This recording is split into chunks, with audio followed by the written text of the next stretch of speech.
Hi, you're listening to Dusk to Dawn, reading horror and weird fiction. We're your hosts, Amber and Dan. Follow us on Instagram at Dusk to Dawn Podcast. Please rate our show wherever you're listening, and let's get started. Welcome to the show. How's your November going, Amber? I saw a really cool mushroom yesterday. Wasn't there two, or did you like only one of them a lot? Yeah, there were actually like 4 or 5. But they were huge. They're fly ameni, I think is how you say it. And they're bright red with little white spots on them. They're real pretty. They were enormous. That's the only thing not the only thing, but that's what I look forward to when Halloween's over is the mushrooms start popping up. So yeah, it's pretty cool. Yeah. We're still at that point where there's a little bit of fall teetering on, or at least, I don't know, decent weather. I feel like we'll collapse into cold and rain pretty soon, but it's still kind of nice. Yeah. All right. So what are we talking about today? Today we're talking about North American Lake Monsters by Nathan Ballingrud. And this is a pick from me. I said I want to read this. Yeah, and we did. And this is the first book we decided of the season that I knew I wanted us to read. I think so. Yeah. I feel like Reformatory, we both were like, yeah, this looks cool. A couple of them we both picked. A couple of them I picked. And this is your first pick. Cool.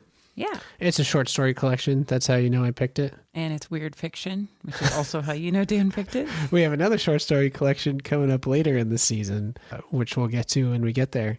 But all right, let's talk about the author. So Nathan Ballingrud is a 2-time Shirley Jackson Award winner. Woohoo. I think he won the first year. Back of book copy said he was an inaugural winner. So that's pretty cool. Oh, that is cool. His work has also been shortlisted for the World Fantasy, British Fantasy, and Bram Stoker Awards. He lives in Asheville, North Carolina. So he has a cool reading history. I always get a kick out of reading authors, the kinds of books that they have read and have influenced them, because I think that tells you a lot. And you're not going to be surprised at all. So as a teenager, he read Stephen King and Peter Straub and Clive Barker and all those. He read those horror novels that we also read at too young of an age and our child refuses to read. Yeah. So he read all that stuff. But then he turned his attention to realist literature as he matured a little and really started to like Ernest Hemingway, Raymond Carver, Annie Proulx. I don't know how to say her last name, but damn, she's a good writer. Annie Proulx.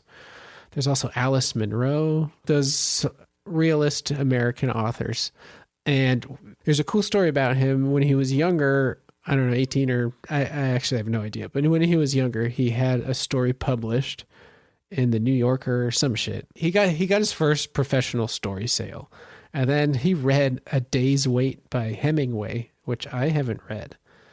But it affected him so much because it was so powerful in such a short amount of space that he felt that he didn't want to write just fiction for fun, like light, fun, writerly fiction.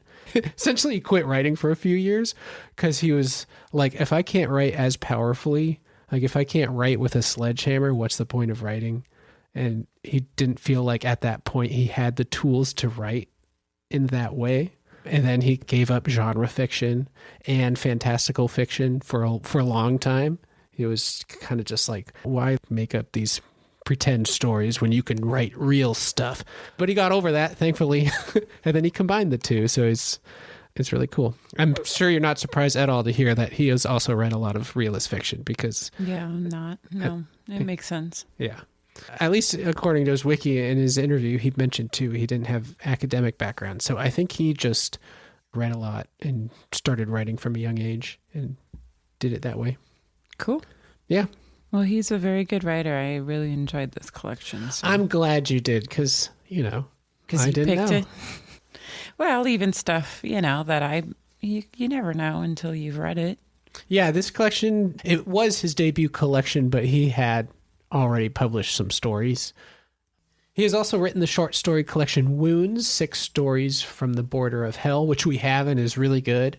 And I almost thought of reading that one because it's more obviously supernatural and demonic and stuff, but I'm glad we picked this one.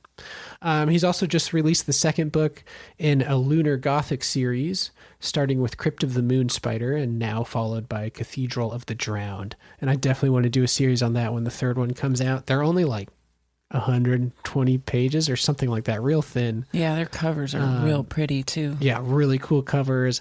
I read Crypt of the Moon Spider and it was great. It was one of those books that were like, don't ask me about it. I remember it was on the moon and there were spiders and it was creepy, but it's so evocatively gothic and like purple in the best way that it's also, I need to read it again. Purple. Yeah, gothic is a very purple prose. And then, Cathedral of the Drowned, we just bought at a library bookstore, and it was an advanced copy, and it says, don't sell this, so it's cool. I mean, the library sold it for like $1. Yeah, I know. So, Still kind of cool. And plus, it's always worth giving your money to the library, even if it's an illegal sale. We won't say which library. Yeah, we got counterfeit in here. So tell us about this book, Amber. Okay. Ballingrud's debut short story collection features 9 tales of down and out ex-cons, single parents, unemployed laborers, and other desperate characters living on the margins of society, encountering horrors both human and supernatural. So I also want to just point out that Reddit has some really good little tidbits, and I read this one and thought it was hilarious. Yeah, it's barely even horror, just like miserable people with shitty lives being miserable with some elements of the supernatural crammed in. It's not barely horror, but the rest of that's true. And I don't think the crammed in part is true. But I read that and I thought it was funny because it's, I guess it's an opinion. It's good. I can imagine a lot of people have it. And there's definitely some truth to it. I would say, yes, it is a bunch of stories about pretty miserable people. And that's the point. Yeah, and he does a really good job. That's American realist literature in a lot of ways, right? Yeah. That definitely comes from that background. And that's what makes it really interesting. I mean, part of what I wanted to talk about is not like, is it horror? Of course it is. But these are very realist, human are monsters forward. And the horror is generally kept to the background. It varies from the different stories, but it's true that this does feel like realist literary fiction with some werewolves and an occasional vampire and other monsters, right? And horror comes in so many different forms, right? It can be psychological, it can be supernatural, it can be, religious, it can be realist, it can be home invasion. There's a lot of options. So this is just one very realistic version of the genre. Yeah, one of the things that Ballingrud said when he returned to genre and stopped being a curmudgeon about it, which is something I did too for a little bit in my 20s. There was a few years where I didn't even read fiction. I just read nonfiction and like news articles and stuff because I was like, there's real shit going on. Why would I read made up shit? And now how foolish. But it was also a good reading period. I read a bunch of nonfiction. Anyway, what he noticed was that all the characters that make realist fiction so interesting, which you often get characters that are living on the margins or are poor or desperate and all this kind of stuff. When he went back to genre, you don't really get those characters a lot of the time. You don't see single parents, people dealing with unemployment and trauma. He mentioned in an interview that he thought of these characters as side characters. He wanted to make a collection where you focus on points of view of characters being affected, not necessarily the most by these supernatural elements, but characters that you would normally see as passing through in other kinds of stories. Wanted to focus on them.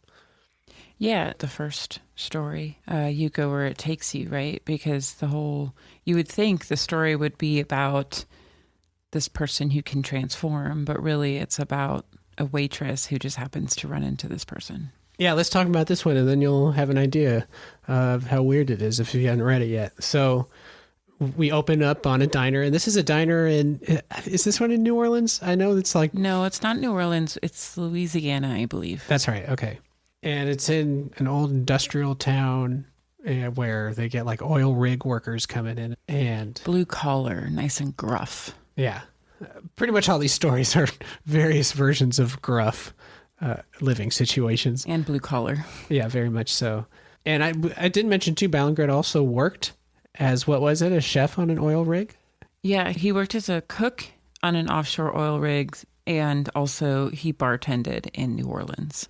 Yeah, he had also mentioned in an interview that he lived around characters like this for several years of his life when he was doing that kind of work, and that a lot of them were good people, even though they were living very desperate lives, right? And he wanted to write about them. But anyway, so we get this waitress, and then a guy comes in and orders his meal, whatever it is. In this, he's like a huge guy, corded with muscle and all that.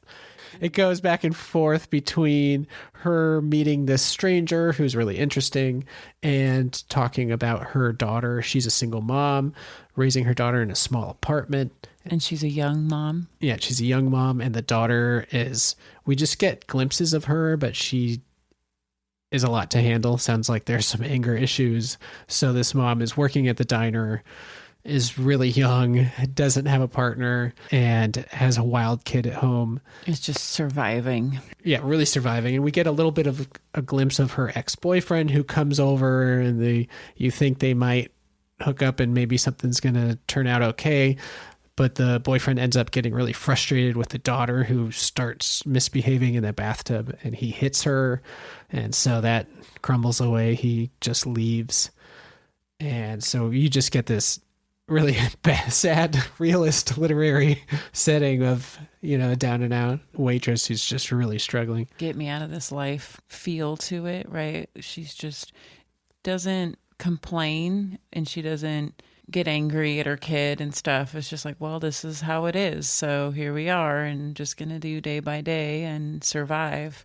Yeah, he does a really good job, Ballingrud, of just creating these situations. There's no description of, how hard she had it or how hard these characters have it or anything like that. And there's this no just woe conveyed. is me. Yeah. Mm-hmm. It almost has, you can tell he really likes Raymond Carver and Ernest Hemingway, because it has a little bit of that fly on the wall point of view, in the way where things are just described as they are without much of editorializing on the conditions, as much as just describing them. Anyway, so we have the setting with this waitress, and then she meets this interesting stranger at the diner and ends up sitting and having a conversation with him because it's off season and there's not much going on. And he ends up going back to her place, and you find out that has all these skins in his car. And yeah, from people, like human skin. Yeah, human skins, which we had show up in a role-playing game we played recently. And Amber now has packed away in her turtle shell. But anyway, this isn't a Daggerheart podcast.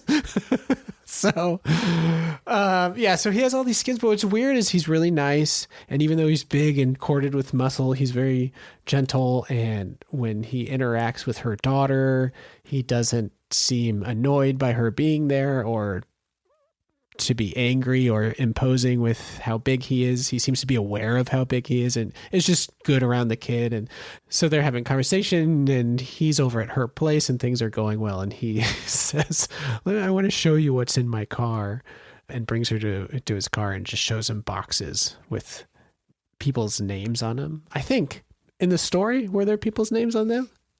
I don't know. So we I also forget. watched this episode because it's in the show Monsterland that is based off of this book, and I think Dan's mixing up the It's possible. It was cool, actually. details between the story and the show, but they were very similar. So. Yeah, I think I got most of it down. I know in the show they had the people's names. Maybe that wasn't the case in the story, but he says he got this car from somebody named Mr. Gray, who we don't learn much about, except that Mr. Gray is following him, and he has his car, and within that car there are these boxes of skins, and all you have to do is take off your skin and put on one of those skins, and you can be a different person with their experiences and stuff. So you have to tear your skin off of your body, which is not a pleasant experience, and then you just put on a new skin and become a new person.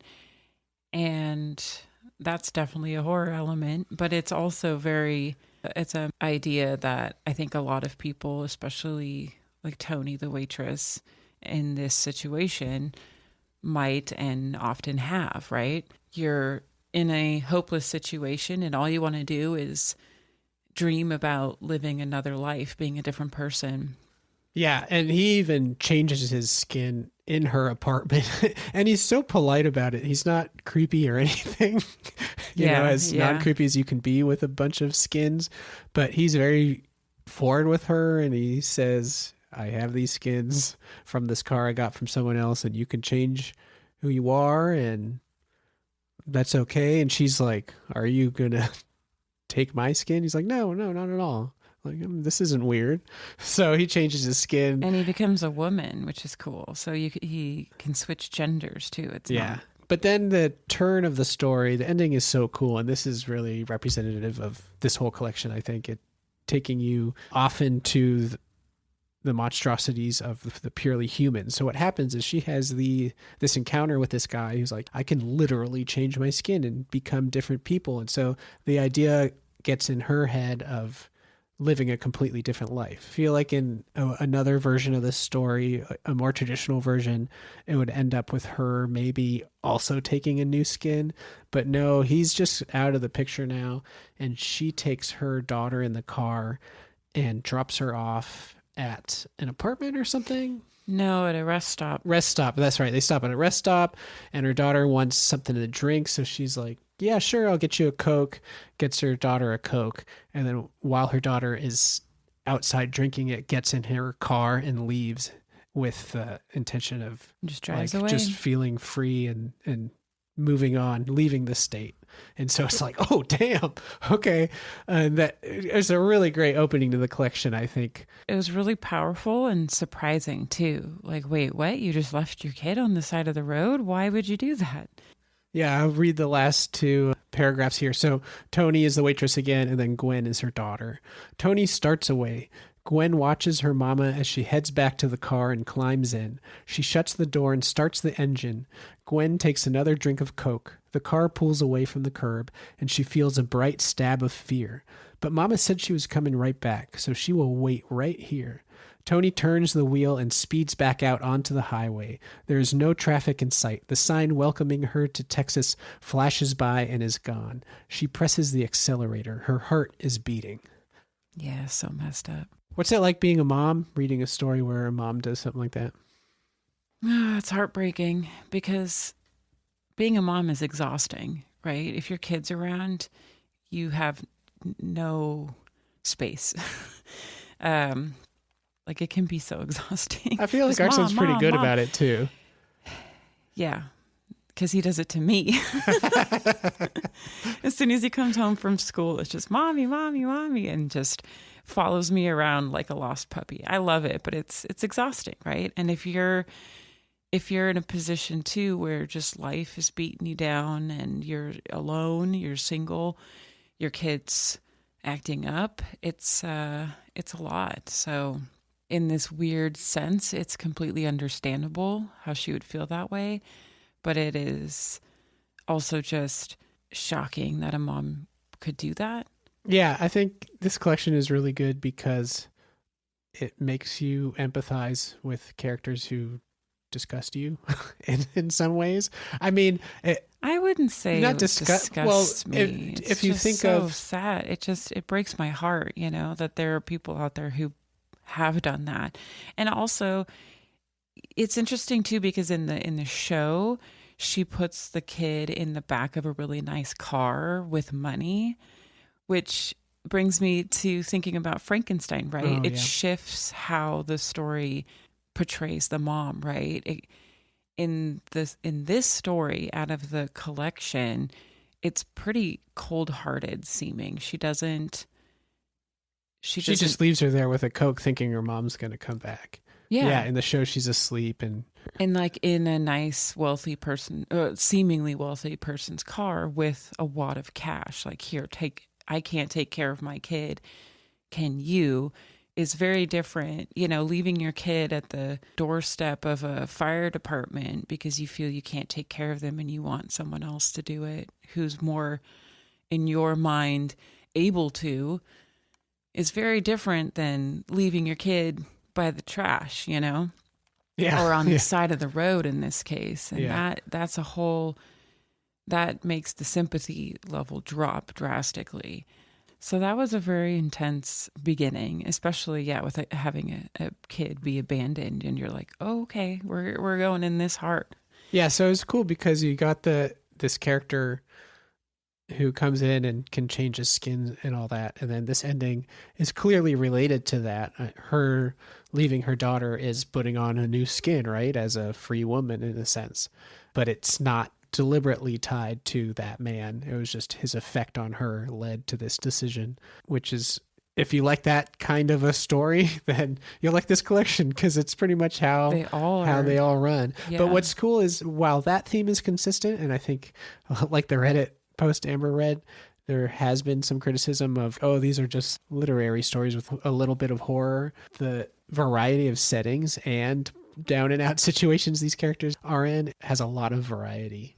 Well, and also to go off of what that person said, I think it's really telling for me, at least, that these stories affected me way more than any slasher or any traditional, horror film horror book, because they are so real and you feel it in a different way. There is that empathy that you get with these characters living in real situations, dealing with horrendous things, because every story is a person reacting to some kind of creature or event or other person that makes them do what they do. Yeah, and like I said, and I think maybe we should skip ahead to the story called SS, which is, it's a little too bad we're not going to talk about all the stories, so we're doing a little hop over Wild Acre. Which is fine, because then it gives you, stories that you would be fresh and surprising. Yeah, so we open up with You Go Where It Takes You, which we just talked about. We hop over Wild Acre, and then we get to SS. And this story exemplified the approach of making me sympathize with someone who also disgusts me in some ways, right? It's complicated. Nick disgusts you? Nick, well, yeah. Yeah. Racism disgusts me. I suppose he is blatantly not racist. Free. He doesn't join the white nationalist group, but he's not against it. Yeah, I forgot about the whole restaurant part.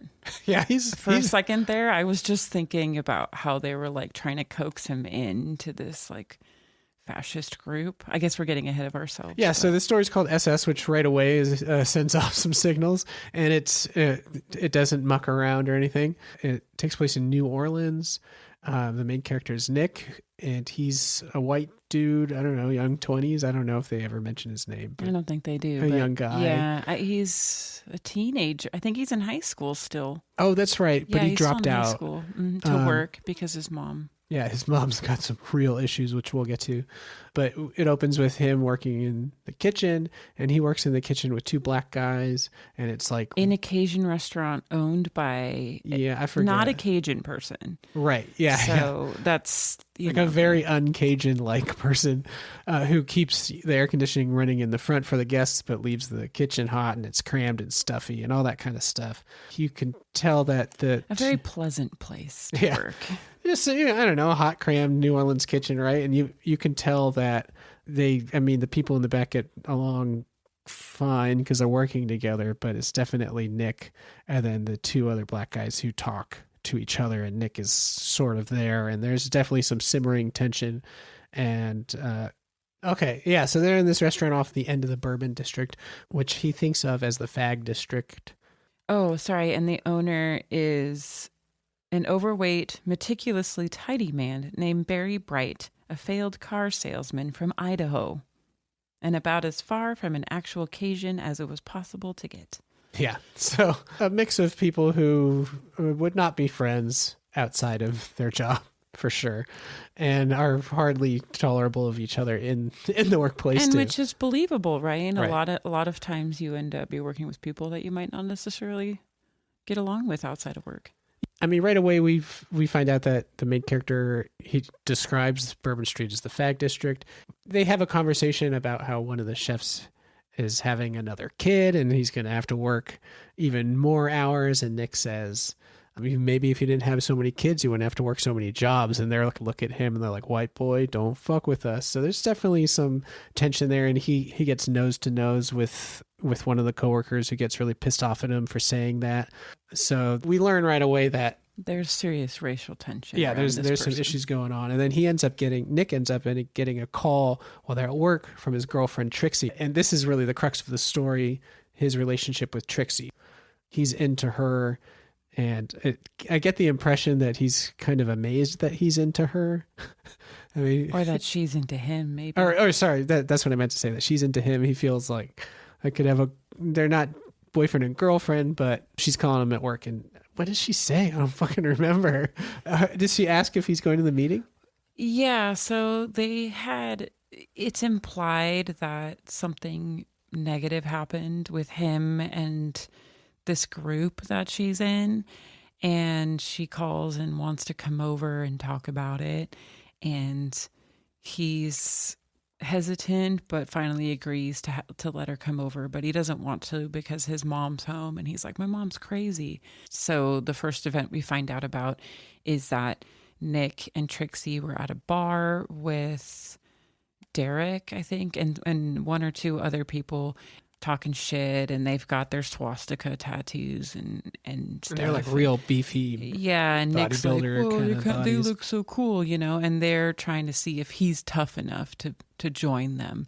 Yeah, and it's really interesting because you can tell he's just there because it's important to her. She's saying, "Are you going to show up? Are you a man? Are you going to protect your brotherhood and all this stuff?" And he's just wants to hook up with her. Pretty much, yeah. Yeah, sure, whatever you say.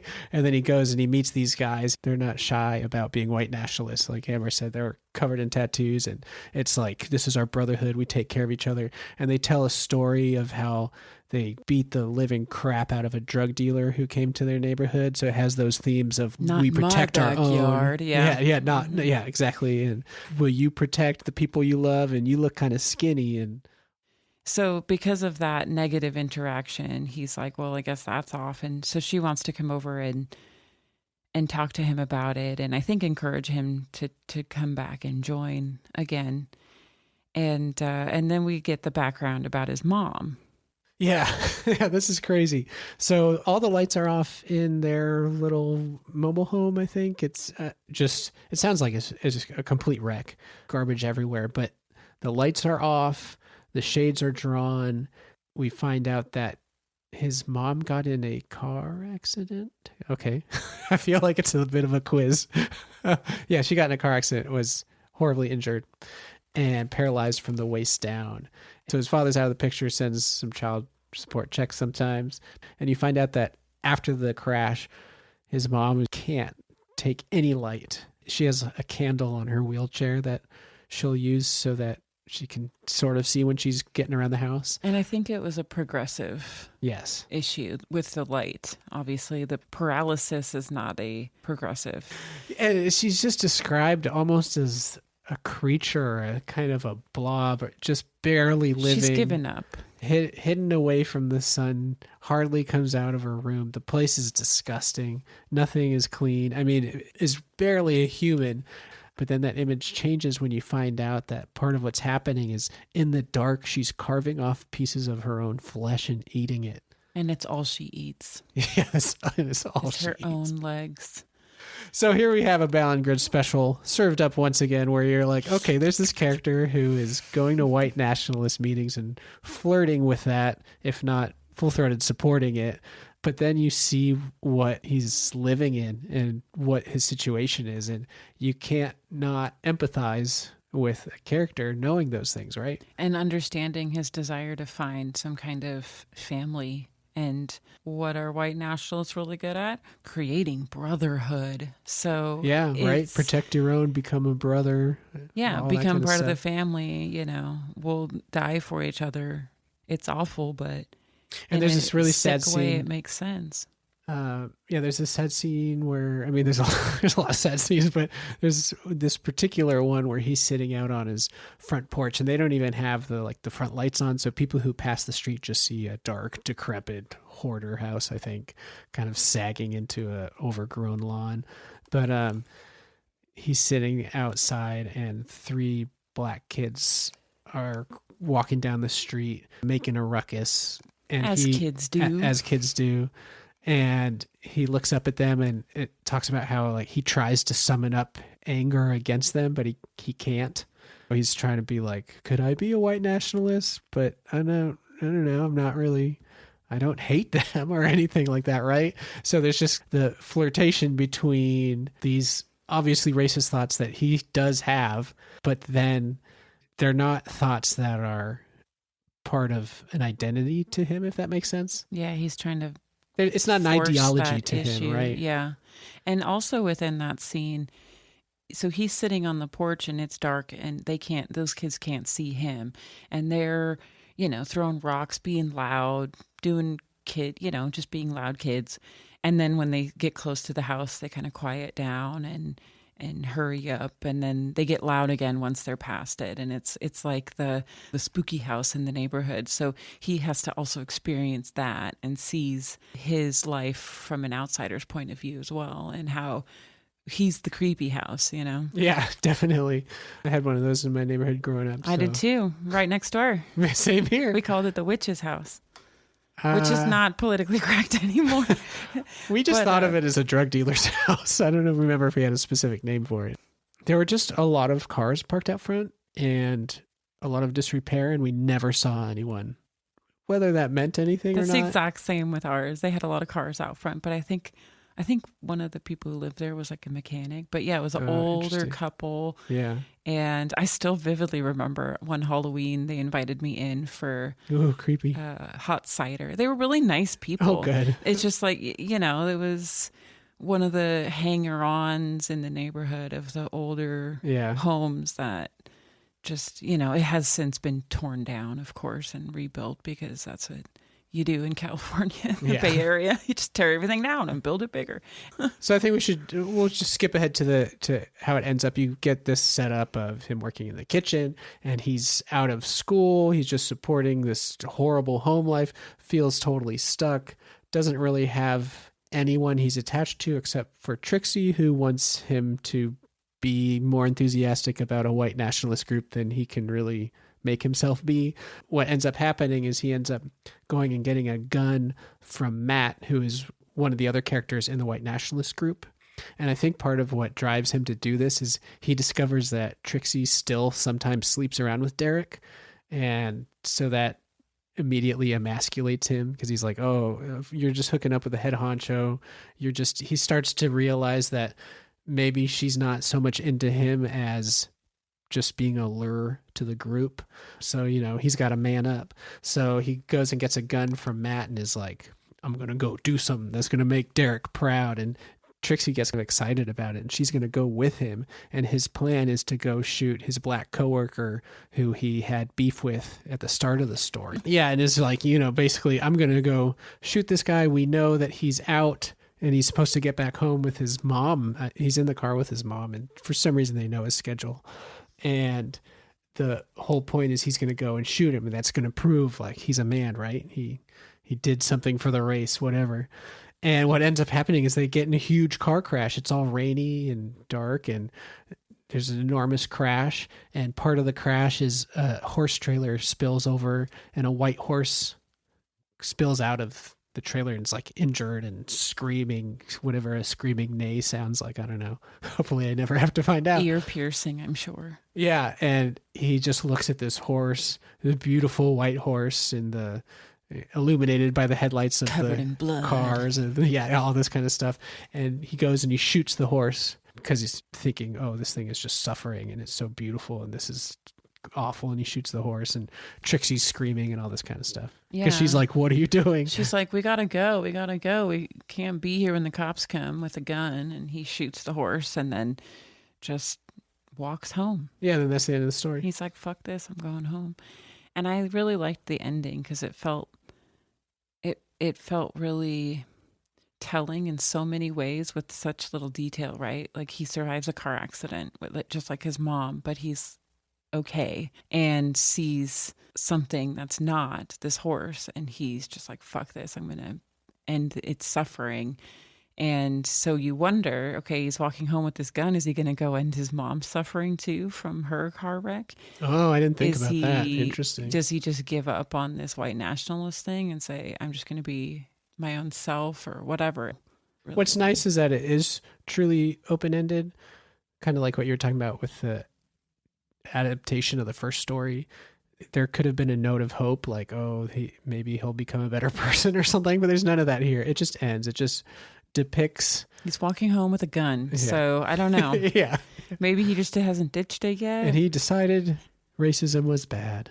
Yeah, right? I mean, that was my first thought. He's like, I'm not going to do this. This was the wrong decision. And then there's the other part of me that's like, or he's just going to go kill his mom because he knows she's a hopeless case and Interesting. Sees the reflection of that through the horse. I don't know. I felt like with the horse, there's different ways to interpret this, right? That's what makes the writing so good. But it's really described as just being heart-achingly beautiful and strange, right? Seeing a flailing white horse on an interstate, it's just so out of place. And that just to see something beautiful like that suffer was just tearing him up because his life sucks. Yeah. So another story that just punches you right in the face in the best kind of way and this one made me feel the most uncomfortable in terms of feeling empathetic toward characters. Yeah. Like, he's not a part of the white nationalist group, but there's still a lot of frustrating elements to his psychology. So the next story, the crevasse, I think we should skip. But I'll just say one thing about it real quick, though. It's cool because you get these first stories where you're like in a diner, and then the second story, which we skipped over, a lot of it's around a construction site. And then SS is, he's working as a cook, and then the crevasse takes us to the Antarctic. So it was just a cool, complete scene and vibe shift. Yeah, it has a lot of Lovecraftian vibes, but also if you have issues with animal cruelty or animals in extreme distress, there is a dog sled team, and one of the dogs gets a bad fall. So there are some gruesome details about dogs in pain. So if that's something that triggers you, I know it triggers a lot of people, so you might want to skip that one if that's an issue for you. The next story is The Monsters of Heaven. I really liked this one. It was really weird. At first, I was kind of confused and just thought this was a really sad story. It's a husband and wife who are dealing with their son who had been kidnapped and dealing with their relationship, not knowing where their child is and just how their relationship is crumbling. But at the same time, these alien angel things are falling from the sky, and it's a weird one for sure. It's definitely in the weird fiction. But the whole idea of how these people are dealing with their tragedy is really well done and intense, and finding out what probably happened at the end is pretty devastating. But I really liked how he handled the dad, Brian, and the wife, Amy, is just like, you just let everything happen. You just let everything happen. You never stand up and have any oomph on anything. It just, everything happens to you. You let our kid be kidnapped. And the end really encapsulates how true that is and that personality trait. It was well done. I liked that one. This one reminded me of one of the stories in the Brian Evanson collection we read.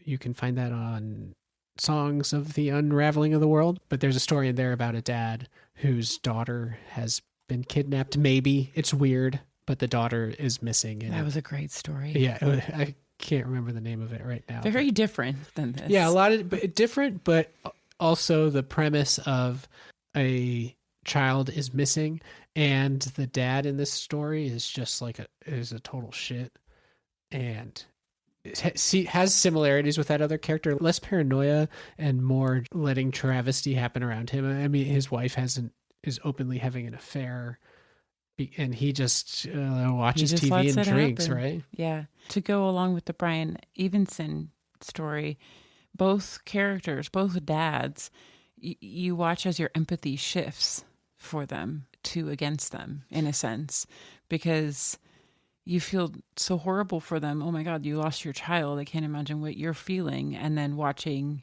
what they're feeling and what happened and stuff, you start to get frustrated in this instance for me and really uncomfortable in the Brian Evenson story. Yeah, it's such an interesting concept. He does such a good job of exploring emotions and the negative ones, the sad ones, the frustrating ones. It's really, really well done. I'm so glad you liked it. I didn't think you wouldn't like it, but there's a couple of times I was reading it and I was like, okay, this is definitely literature with horror seasoning. And I like literature, though. I mean, I've read almost all the classics. I mean, geez. I know. But, well, it's because of The Fisherman. And you listened to it and you didn't love it. And then so I was a little bit wounded and I thought maybe I went too literary. I think maybe it was just a little too Lovecraftian. Yeah, maybe. The Fisherman. I don't know.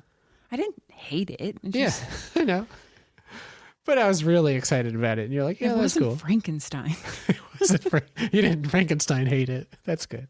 Then we have a story that's fine. Sun Bleached. This was a vampire story. I almost felt like maybe I needed to read it again, but it's basically just a vampire stuck under the slats of some house.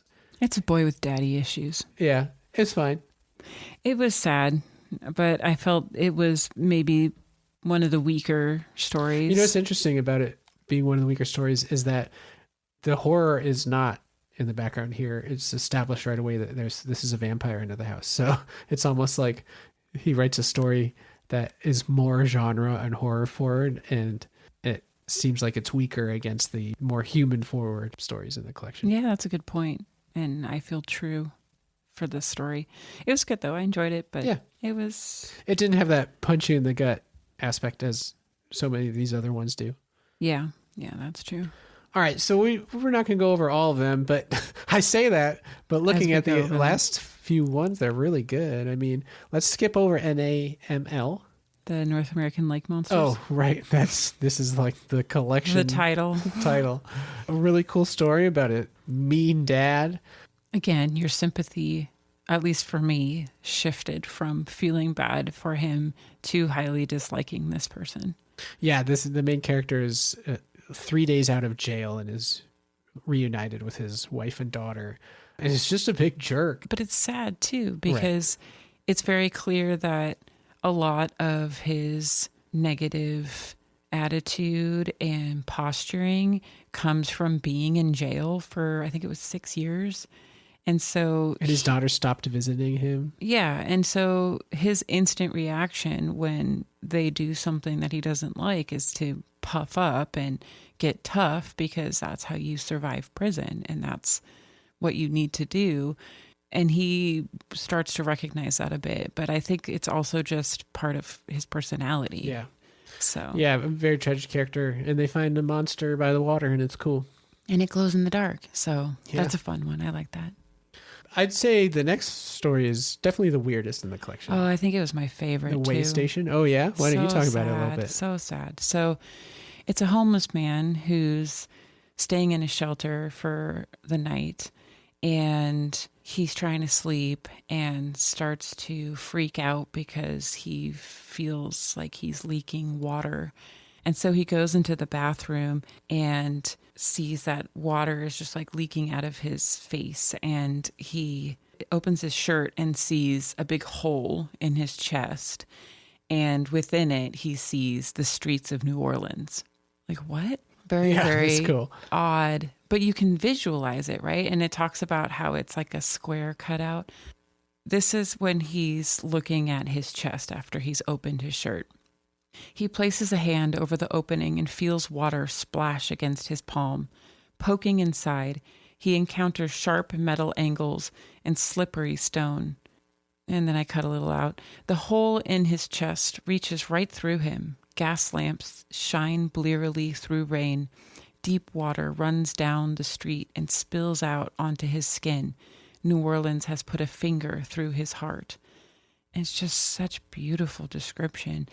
This homeless man used to live in New Orleans and had to leave because of Hurricane Katrina. And that's indicated with the water, and he's holding on to this extreme grief of losing his home and everything he knew, and the people too that were around. At least one person dies, and he has dreams of drowning in a car because he lived in a car, and it's just so powerful.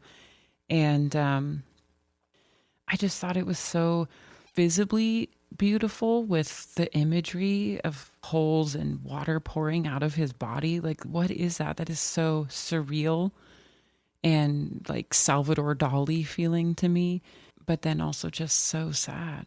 It was really, really well done. Yeah, this was a really cool story. I felt like it was a really good penultimate story in the collection, leading us on to the ultimate story. Oh, yeah. This last husband. one. Oh, my God. It was heartbreaking. I almost cried. And when I say I almost cried, because I don't cry very easily at all. It's not. No. It's a running joke that I don't cry. So the fact that I almost cried is...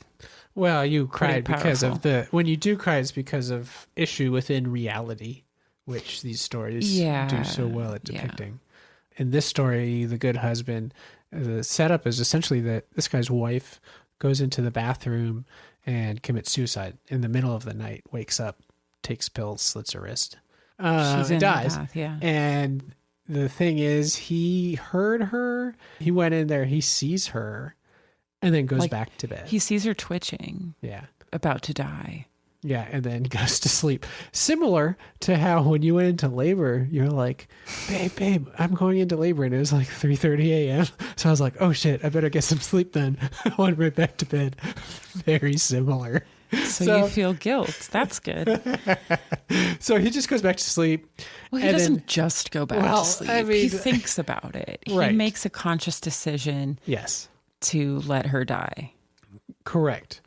And we soon discover that this was not her first attempt. It was, maybe her fourth or fifth. I don't remember if they're specific, but we get the information that essentially he walked in there and saw this and thought, what's the point? You're so miserable, and if you survive, you'll just do this again. You're assuming that's what he's thinking. There are a lot of things that could be going through his head. But I think that I feel like in the moment, a big part of it must have just been, what's the point, right? I mean, if this is the fourth time, why? Yeah. Well, and that's the whole point of the story, is to explore how he feels afterward and grappling with his grief and his guilt, right? Because he's thinking, well, if this is what she wants, who am I to stop her, in a sense, right? Yeah. And just, how exhausted he's going to be too, right? To be living with someone who is in the state of mind to have repeated suicide attempts is obviously going to be harder on that person, but all the people around them are affected as well. And so there must be a part of like, just let her go so I don't have to deal with this. Yeah. And they have a daughter, but she's in college. Yeah, she's in college. And the next morning he gets up and goes into the kitchen, and his wife is there. And she's dripping water. Yeah, and her wrists are still cut open. Yeah, her wrists still cut open. Emptied. But she's like, good morning, honey, or whatever she says, but doing the dishes, I think, and is there as if nothing had happened. Sort of. They both are aware of what happened. Yeah, right. And then it gets weirder and weirder, and she recognizes the fact that he went in there and saw her and left. She's like, were you in the bathroom when I commit suicide? And yeah, she directly asked him. It describes several times her point of view of being under the water and seeing his face come close and then disappear. So she's like, you left me. And he's like, what are you doing here?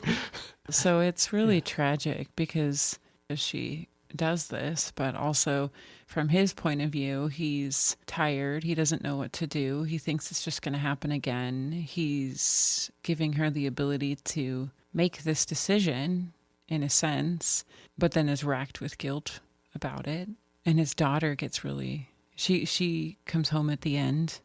Yeah, he calls her. He's like, you got to come see your mom. And things have gotten weird at this point. I just made this connection with SS because in SS, the mom doesn't want any light. She slips away into the darkness. And that same thing happens here. The mom goes down into the basement because at first he says, you can't leave the house, because she looks off and the implication is that at some point she's going to go stir crazy and have to leave. And at some point she even says, I am going to leave. Opens the door and is blinded. Yeah, by she's the like sunlight. passed out. It's almost like the sunlight is like a flashbang. She's like, oh crap. Or she's a vampire and just Yeah. gonna kill her. Yeah. Yeah, not going outside. And then ends up going down into the basement and staying in the basement and preferring the basement and decomposing down there. She starts digging herself a grave, basically, and she collects dead animals and makes a little shrine and then starts digging a little hole to burrow herself in, and she's just a shell of a person. So it's exploring the depression. It's almost like a reverse story, right?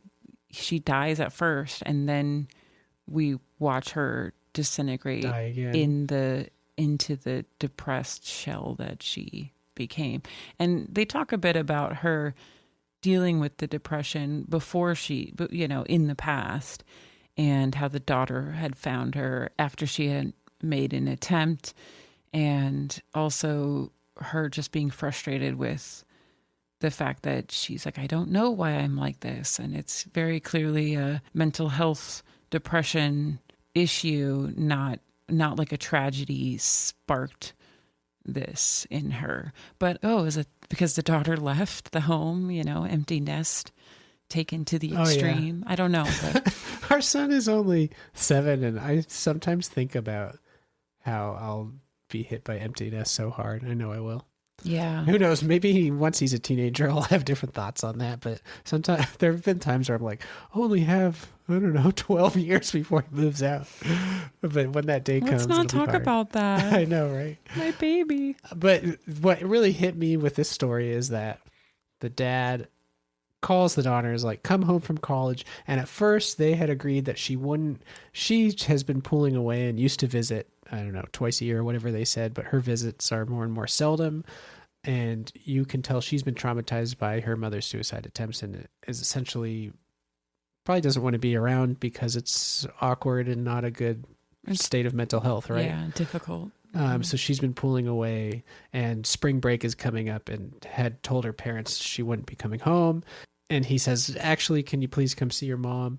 Convinces her to come for just the weekend. And at this point, the mom is in the basement, has several animal carcasses like nailed into the post down there, and is not in human form anymore. No, and she barely remembers that he's her husband. Yeah. But she does remember that she has a daughter. And so I think he's hoping that her coming to visit will snap mom out of it a little bit.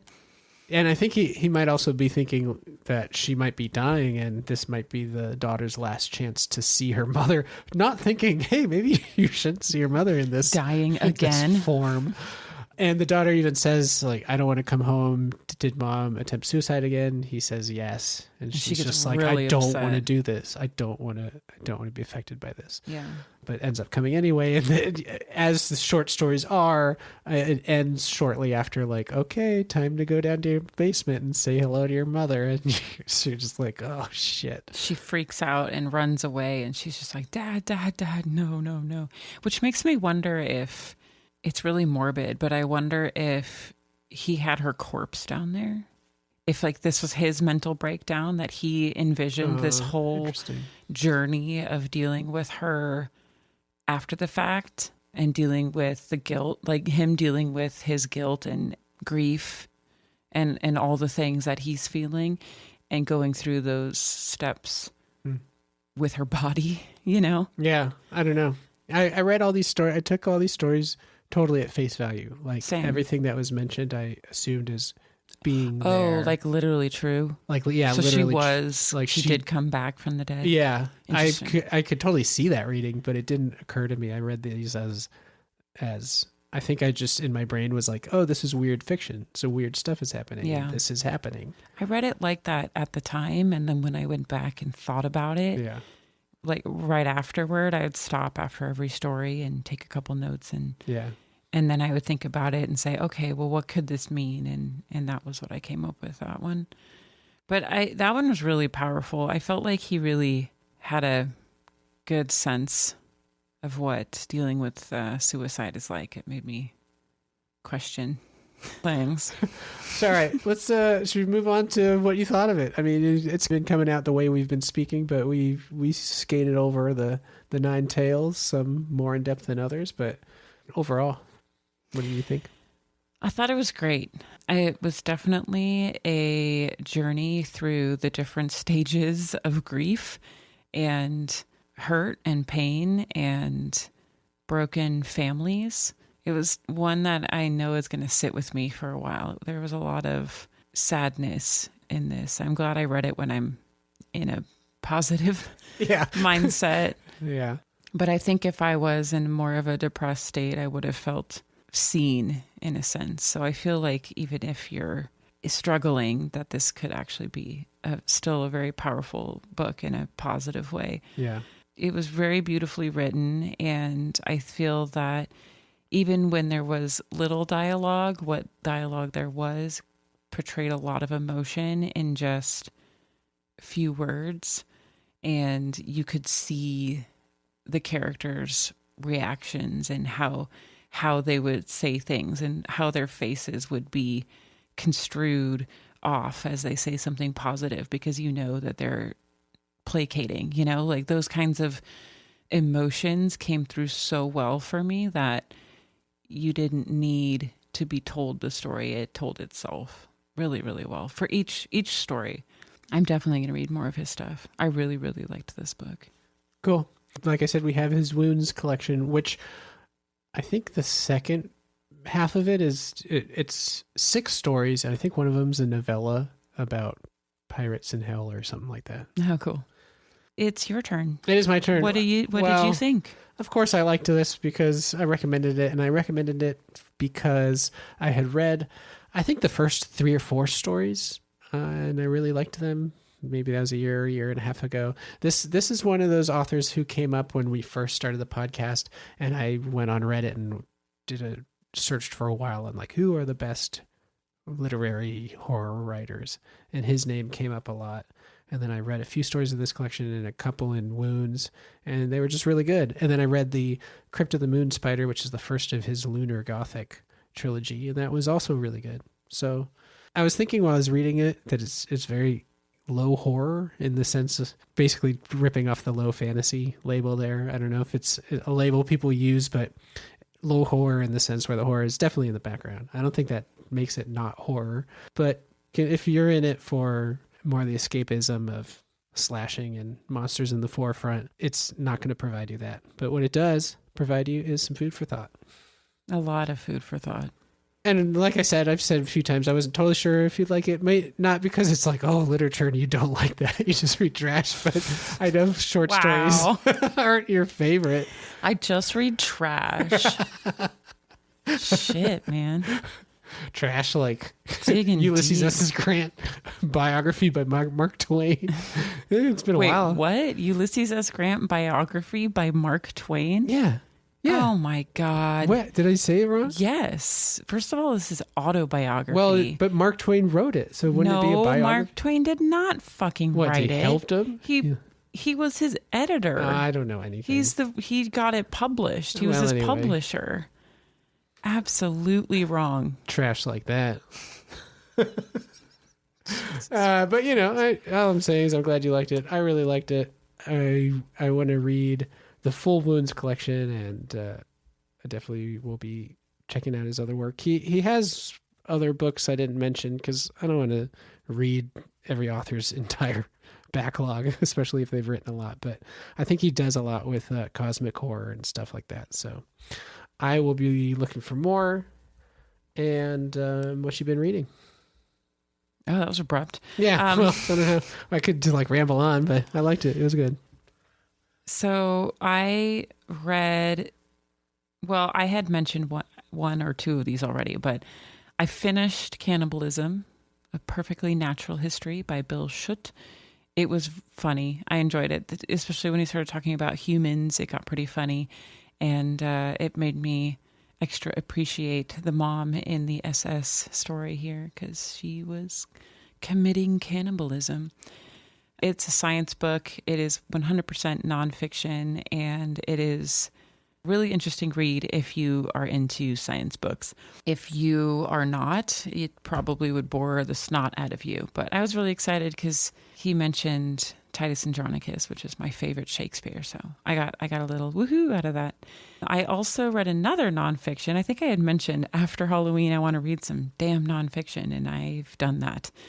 I also read The Black Death of the Golden Gate, The Race to Save America from the Bubonic Plague by David K. Randall, talking about bubonic plague cases that started cropping up in San Francisco at the turn of the century, how the city handled that. Because if that had spread, it would have spread to the entire United States and been a huge issue. And it was a huge issue for San Francisco.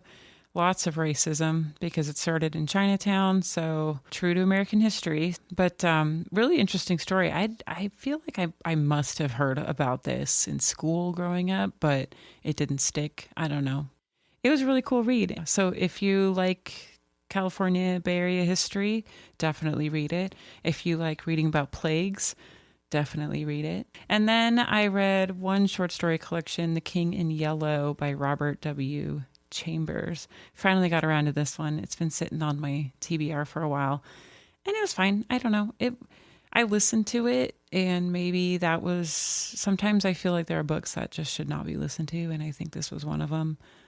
It was fine. It was weird. I felt like, again, I just needed to let it wash over me, and I picked up on things here and there, and I read about it after the fact, and it seems like the stories are not meant to be understood. So I get that, but that's not really my type of book. I like to understand and have something to think about, not just leave confused and be like, what the hell did I just read? Why did I read that? That was too bad for me, but can't win them all. And that's it. So slow going on my end. Only 3 books. Only 3 books. In the last week since we recorded. I finished Cannibalism. I think I started that book in like March. Yeah, you talked about it on another episode. I put it down for a really long time. So I was, I think, more than halfway done with that. But now I'm reading a massive one. I'm reading Stephen King's 11/22/63, the Kennedy one. It's like 30 hours. Yeah, that's a honking book. Yeah, I think it's as big as it. I think it's around the same length. So I'm excited. It's historical fiction and it's Stephen King. So what's there not to love? We've decided I'm not talking about what I'm going to read. So I'm going to shut up now and ask you what you're reading. I had a good or reading. What you had read. What did you read? I've had a good, have been reading, am reading, did read, whatever the language is. I read Saga of the Swamp Thing Volume 2. I actually read Volume 1 again because I liked it so much, and also Alan Moore picked up the writing of it. I think it's like issue number 20 of Swamp Thing where he started to write, so he had to tie up a bunch of storylines in the beginning to get his own story started, so there are a lot of characters, and he keeps, obviously, some of the plot lines that were going on. But anyway, there's just a lot, and it was so good that I wanted to get my foundation, read this first one again, got the characters down really well, just read the second one. It was also really good. Swamp Thing goes to hell to save the soul of his love, and she's a really cool character. Her name is Abigail, and she's married to this guy, Matt, and he's a horrible drunk and has the ability to summon demonic but also sexy creatures. So he just goes in part of their house and sits in a chair and gets drunk and like has demon women dance on his fingertips for him, and they're nice. And their relationship is falling apart, and then he ends up getting really drunk and getting in a car crash, and so a bug flies into his mouth and possesses him. Nice. And he ends up coming back as a corpse and bringing other corpses of former killers back to life, and they start a business together. And so he's like, Abby, I got my life together. I got a house and I got a business, but he doesn't look like a corpse to her, but he smells like a corpse. And he's like, hey, look at my office where I work now. And he takes her, and she goes in there, is overwhelmed with the stench of death and decay. And it gets so bad that she tries to like get the stink off of her and gets like a wire brush out and starts scrubbing her skin and bleeding and shit. Oh my God. And so this is a comic. Yeah. So this is really interesting. So the first volume, all the issues came out with the approved seal of the Comics Code Authority. I think that's right. And this was basically what movies have, I think. A little different. Basically what it says is like this issue doesn't have anything obscene as decided by this secret group, like with movies, right, and ratings. And these were put in effect partly because of DC, who published Swamp Thing, because I guess they had a horror line like EC Comics, horror comics or something. I'm not sure. But they were just like nasty, disgusting, pornographic, violent comics, I'm assuming. Sounds like exploitation 80s, kind of stuff, I'm guessing. 80s horror books, yeah. Yeah, okay. So it got to a point where it's like, you need to get the Comic Code Authority proof of a seal to show that you're not just smut, right? So they had this issue come out. And I think in all, it says something like it has murder, bestiality, incest, suicide. It has like 5 or 6 of the things that the Comics Code Authority does not approve of. And so DC decided to just move ahead with publishing without their seal of approval. Oh, okay. So that was the big thing. I don't know if there's any repercussions for that. I haven't read that deeply into it. But they're like, okay, well, it was cool. Instead of asking the creative team to like calm it down, they're just like, no, we're just going to keep publishing without your approval. But anyway, good for them. Yeah. So it's great. So Swamp Thing goes and saves her from hell. It was a very Dante's Inferno kind of thing where he has several guides leading him toward her. And his version of what the afterlife is really cool. And he's able to get to her because when Swamp Thing found out that he wasn't his former human self and he was just a plant, he became depressed and like left the world and just melted into the earth and became part of the earth again. So he uses that power to get to hell, saves her. And then what's really cool is this is like 3 issues of just gross demon hell shit. And then when they get reunited, it turns into this very touching story of her confessing her love for him because her husband, the demon fly thing, died. I love that description. And she's basically like, I love you. And it's funny because they're like, well, how do we do this? Because I'm a plant thing and we can't, have sex. And so, that's all that matters. Well, he was like, I feel like we should consummate our relationship, but I don't really know how. Of course he does, because he's a man. Yeah, well, I mean, it's gotta have a little fun. Anyway, so the way they consummate their relationship is he produces a tuber out of his body and she eats it. And she trips, and they basically have vegetable sex.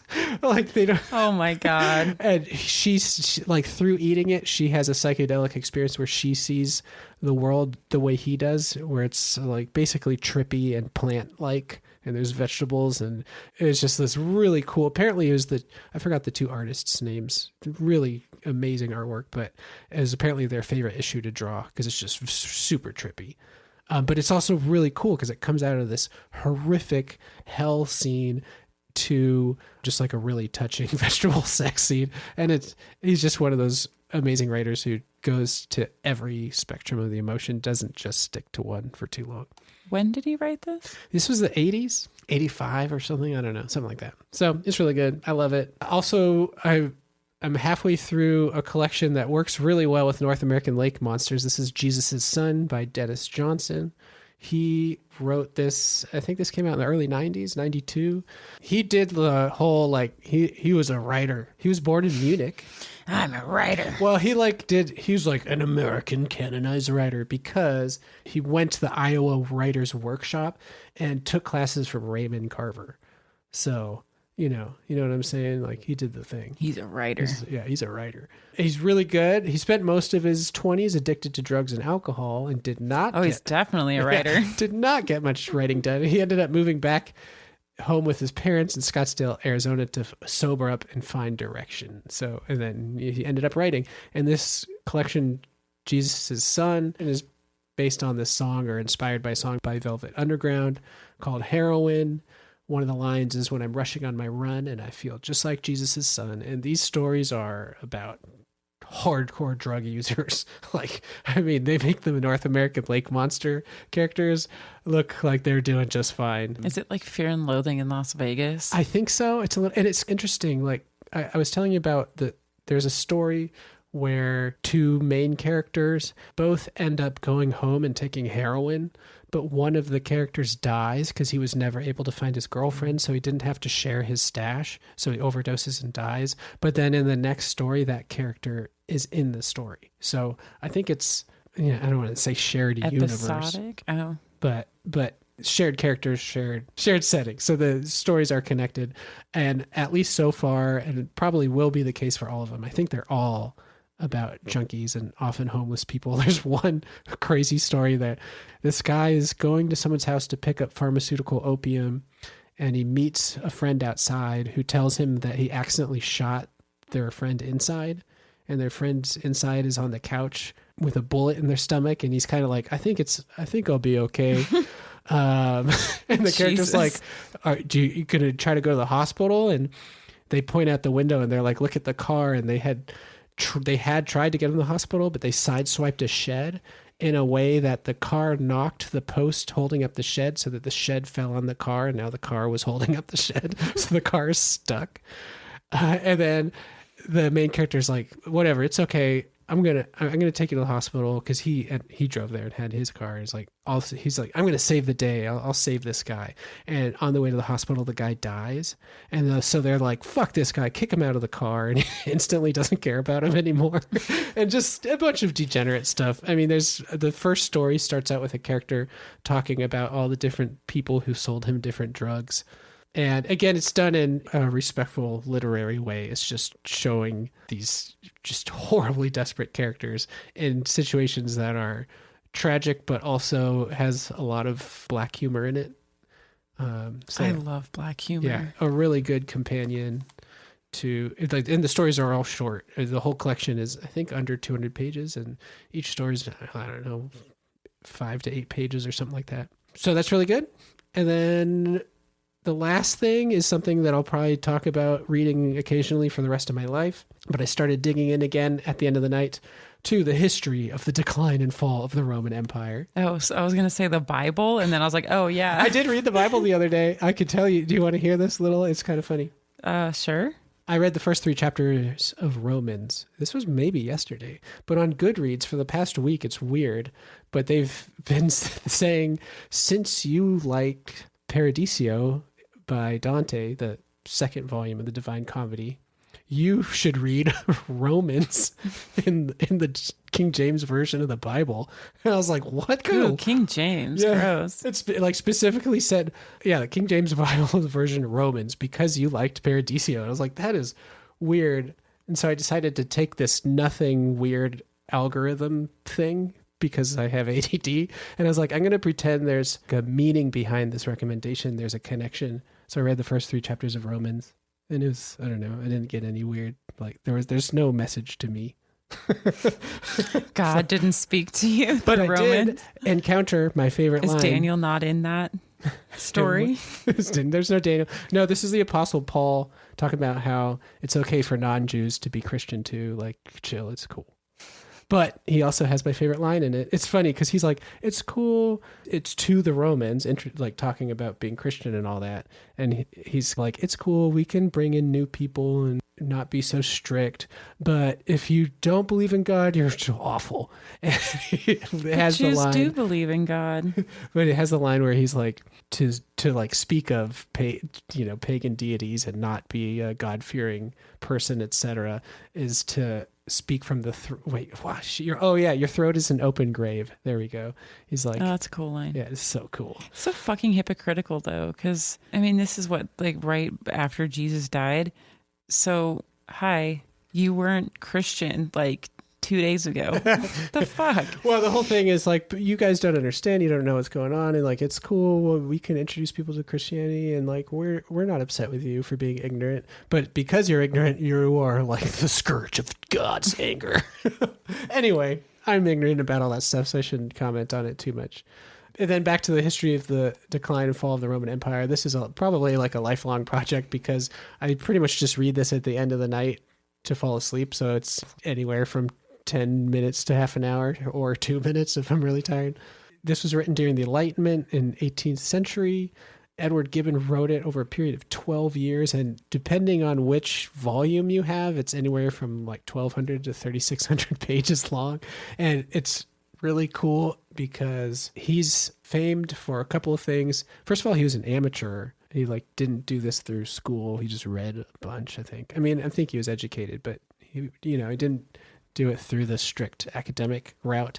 But he's just as famous for this work for its literary merits as for its historical merits, which I guess is like crazy to find a combination of the two.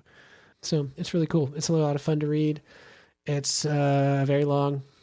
And it's so detailed that it's like, as I read it, I'm like, oh, that's so interesting. But then I forget it because there's so many names. Yeah, the history can be hard like that. Names and dates, man. Names and dates. Yeah. So I'm just enjoying it as I read it. But just really good biting insights, but not to the point of being satire, but like really criticizes these emperors and just has a cool point of view. Apparently, the biggest criticism of the work by modern scholars is, as Enlightenment people do, he was hugely critical of Christianity and placed a lot of blame on the fall of the empire because of Christianity. And so, would you believe it? There's some controversy about that statement. I haven't gotten to that part yet, so I don't know what his argument is, but apparently that's part of it. Well, I'm sure we'll find out. Yeah. Eventually, when you get there. A lot of his like pointed criticism of these historical figures are when they lose reason. At this point, it's because he starts at the 2nd century. It was basically like everything was pretty good, and then things start falling apart, and mostly because people were becoming emperors who had no reason to be and had power and were able to abuse it and did. But anyway, it's cool. It's a fun one, and that's what I've been reading. Cool. Keep it up. Keep up that reading. Keep up that reading. Damn, you're doing fucking good. Podcast. You're just like, read a book to release an episode every 2 weeks, and then I have to read to talk about what I'm reading, which all comes to less video games and more reading, which is a good thing for my brain. Poor you. Must be so horrible having to sit. I know. It was great. The other day we sat by our fireplace, all three of us, even our son. He read a comic back to back. Comic book. Front to back. Not like I don't know. It looks like it might have been 4 or 5 issues. But yeah, like not an omnibus, but yeah. It was like, you spent like from the a full library, hour reading at least. It. Yeah, and he came over to me. He's all done. He's like, "Mommy, I read all the words." Holy moly, it's so cool. Yeah, that's cool. So the three of us sat around and read instead of fucking around on the TV, wasting our brain power. Which is fun. Training our kids to turn into a zombie. Yeah, it's nice to have a reason to be pulled away from it. Yeah, I mean, that's fun too. We definitely have fun. But yeah, okay. All right, what's coming up? Coming up, our next book, we're getting into the holiday cheer.